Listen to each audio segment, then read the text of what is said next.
At first glance, tobacco and plastic may seem worlds apart. But if you dig deeper, you find similar tactics: misinformation, lobbying, and public manipulation. As plastic pollution grips the planet, a critical question arises. Is the plastic industry using the same playbook once perfected by big tobacco? Tobacco companies once promoted light and mild cigarettes as safer options, hiding the full extent of health risks. Similarly, the plastic industry promotes recyclability while knowing most plastic is incinerated or landfilled.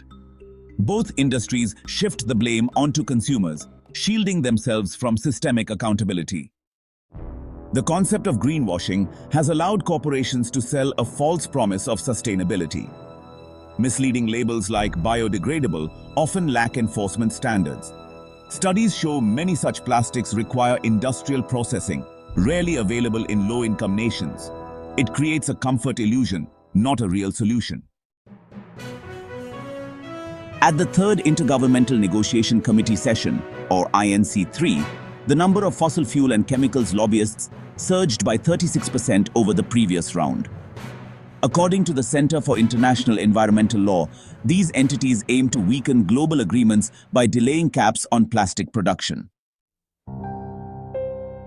As Europe tightens packaging rules, plastic consumption is projected to more than double in sub-Saharan Africa and triple in Asia by 2060, according to OECD's Global Plastic Outlook 2022.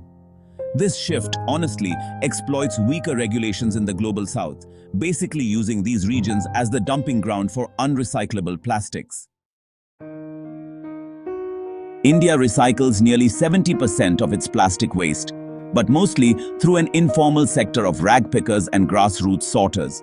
This comes at a heavy cost: health hazards, toxic fumes, no protective gear, and, often no legal recognition. The burden is heaviest on the most vulnerable. Launched in 2024, the National Action for Mechanized Sanitation Ecosystem, or NAMASTE, aims to profile and integrate informal waste workers. By May 2025, over 80,000 sanitation workers had been registered under the scheme, gaining access to Ayushman Bharat, safety benefits, and social security.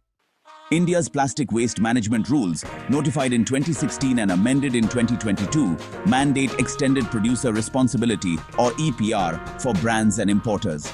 But weak enforcement and jurisdictional overlaps have really limited their impact. Only a handful of states have shown consistent compliance. Recycling is often a smokescreen. Globally, only 9% of plastic ever produced has actually been recycled. Meanwhile, investments in new plastic production are on the rise. True reform demands production cuts, not just better disposal. Green policy must be rooted in science, equity, and transparency, not just industry PR. India's steps toward labor formalization and regulatory tightening are, definitely commendable. But stronger accountability, enforcement, and civic vigilance will determine whether we fight plastic pollution or merely manage its optics.